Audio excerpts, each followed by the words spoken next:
So we're in the middle of setting up for a live event that we're doing with style shoots, and we have folks in the theater joining us later today, where we have already 3 of these Canon CR-N500 PTZ cameras.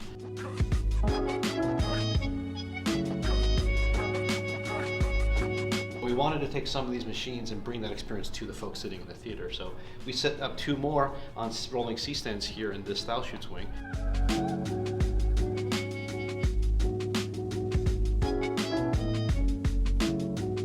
What's great for us is because it's really straightforward. We just take an Ethernet cable, plug it into the wall. It's power over Ethernet, and the video signal is also carried over that same cable as NDI, which goes straight back to our TriCaster, which is actually what we're using to switch between the 3 cameras in the theater and the 2 cameras set up in this space.